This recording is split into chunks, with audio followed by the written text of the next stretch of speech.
Assalamualaikum warahmatullahi wabarakatuh. Hari ini kita akan melanjutkan materi vektor kita. Setelah minggu kemarin kita belajar tentang mengenal vektor. Untuk hari ini kita akan belajar tentang operasi vektor. Operasi vektor.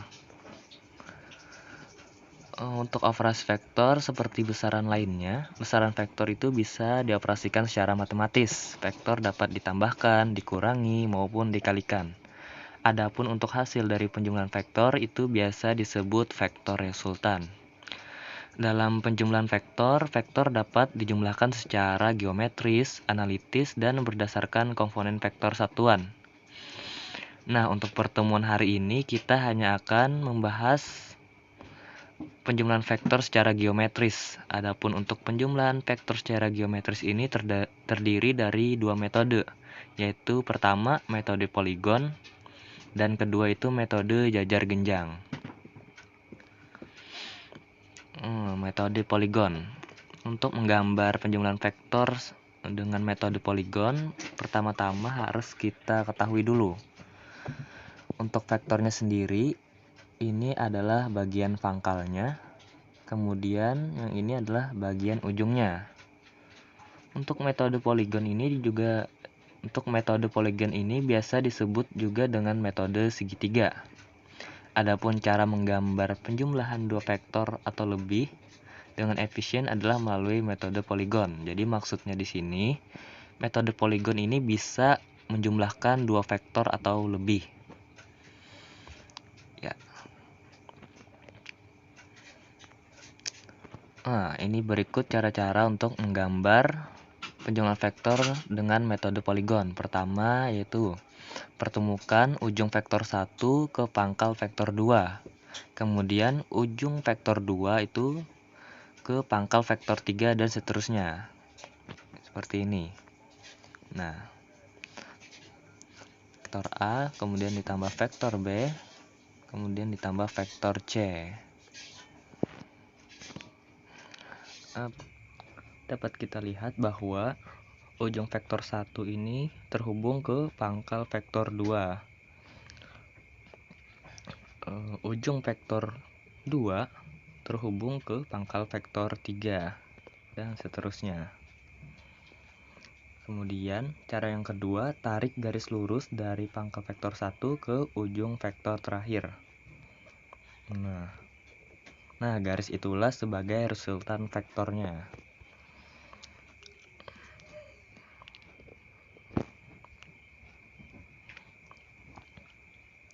Oke, selanjutnya contoh lain dari metode poligon. Di situ ada vektor A, kemudian vektor B. Ditanyakan gambarkan vektor A dikurang B. Pertama-tama kita gambarkan dulu vektor A-nya. Kemudian kita gambarkan vektor B-nya. Nah, vektor B di sini arahnya berbeda karena minus atau tanda kurang di situ menunjukkan arah dari vektor B. Jadi pada soal arah vektornya ke atas, kemudian setelah kita gambarkan maka arah vektornya ke bawah. Kemudian kita tarik garis dari pangkal vektor A ke ujung vektor terakhir, dan inilah resultan vektornya. Kemudian selanjutnya kita menggunakan metode jajar genjang, sama seperti metode poligon. Di sini harus kita ketahui dulu bahwa pada vektor itu terdiri dari pangkal dan ujungnya. Ini pangkalnya, ini ujungnya. Adapun untuk metode jajar genjang ini hanya bisa menjumlahkan dua vektor saja. Adapun untuk cara menggambarnya dapat ditunjukkan pada langkah-langkah berikut. Yang itu pertama, pertemukan pangkal vektor 1 ke pangkal vektor 2. Nah, di situ ada contohnya vektor A dan vektor B. dari langkah yang disebutkan tadi, pangkal vektor 1 kita temukan ke pangkal vektor 2. Nah, ini di sini. Pangkalnya bertemu. Kemudian, cara kedua, buat seperti jajar genjang. Nah, untuk membuat jajar genjang ini, maka kita buat garis putus-putus menyerupai bentuk jajar genjang. Seperti itu. Kemudian kita tarik garis diagonal dari pertemuan pangkal vektor. Nah, itu dia. Diagonal itulah yang kita sebut sebagai resultan vektornya. Kemudian ini untuk pengurangan vektor A dikurang B. Sama seperti penjumlahan tadi, hanya saja untuk arah vektor B-nya kita ubah karena di situ minus. Lalu kita buat seperti jajar genjang. Kemudian kita tarik garis diagonalnya dari pertemuan pangkal vektor. Nah, diagonal itulah sebagai resultan vektornya. Nah, di sini ada contoh soal. Perhatikan vektor berikut. Ada vektor A, vektor B, vektor C, dan vektor D. Dari gambar 4 vektor di atas, gambarkanlah dengan metode polikon operasi vektor berikut ini. Yaitu yang pertama, A ditambah B ditambah C, kemudian yang kedua, A ditambah B dikurang C ditambah D. Untuk soal pertama tersebut, dapat kita tuliskan vektornya atau kita gambarkan vektornya. Gambar vektor A seperti itu, kemudian kita tambahkan vektor B-nya, kemudian kita kurangkan vektor C-nya. Nah, di sini untuk vektor C-nya tadi sudah dijelaskan bahwa karena tandanya kurang atau tandanya minus, maka untuk vektor C itu berlawanan arah dari soalnya. Kemudian kita tarik garis lurus dari pangkal vektor A ke ujung vektor terakhir. Itulah yang kita sebut dengan resultan vektornya. Kemudian untuk soal yang kedua, yaitu A ditambah B ditambah A ditambah B dikurang C ditambah D, dapat kita gambarkan kembali vektor A-nya. Kita tambahkan vektor B, kemudian kita kurangkan vektor C, kita tambahkan vektor D, lalu kita tarik garis lurus dari pangkal vektor A ke ujung vektor terakhir.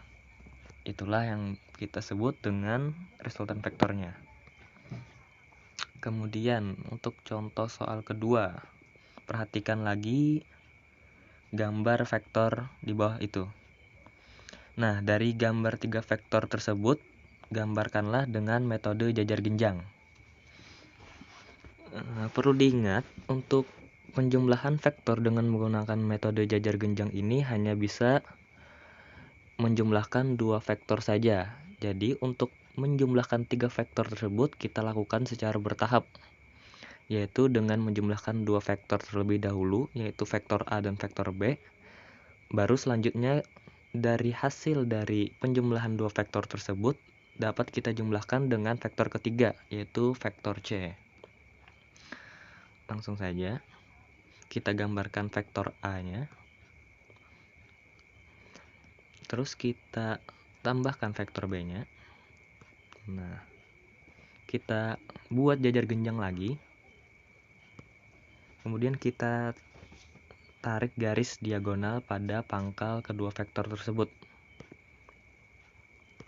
Nah, itulah hasil dari penjumlahan 2 vektor dulu. Kemudian dari hasil penjumlahan vektor ini dapat kita tambahkan untuk vektor ketiga, yaitu vektor C. Kita gambarkan seperti itu. Kemudian kita bikin seperti jajar genjang. Terus kita buat garis diagonal dari pangkal vektor yang telah dibuat tadi.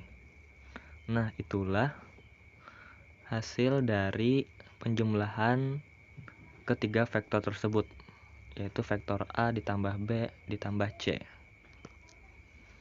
Ini contoh soal terakhir. Perhatikan gambar ini. Partikel di pusat koordinasi bekerja 3 gaya yang masing-masing dinyatakan dengan gambar di samping tersebut. Kita ketahui bahwa F1 itu sama dengan 40 Newton, F2 itu sama dengan 10 Newton, dan F3 itu sama dengan 20 Newton.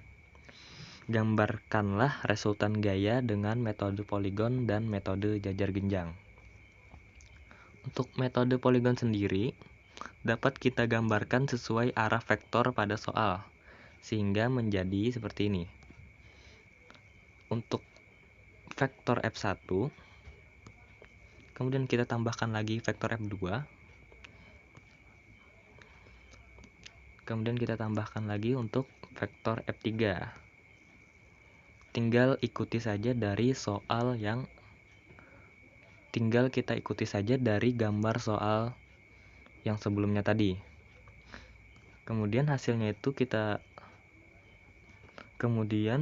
tarik garis dari pangkal vektor F1 ke ujung vektor terakhir. Dan itulah resultan vektornya, besar resultan vektornya. Dan untuk menjawab soal yang kedua tadi, atau soal yang B tadi, menggunakan metode jajar genjang. Kita ingat lagi bahwa untuk metode jajar genjang ini hanya bisa menjumlahkan 2 vektor saja. Maka kita tambahkan dulu vektor 1 dan vektor 2. Vektor 1-nya tadi F1 ditambah vektor F2. Di sini pertama-tama kita bikinkan dulu seperti jajar genjang. Nah, kemudian kita tarik garis lurus dari pangkalnya ke diagonal tersebut. Nah, inilah hasil dari penjumlahan vektor F1 dan vektor F2.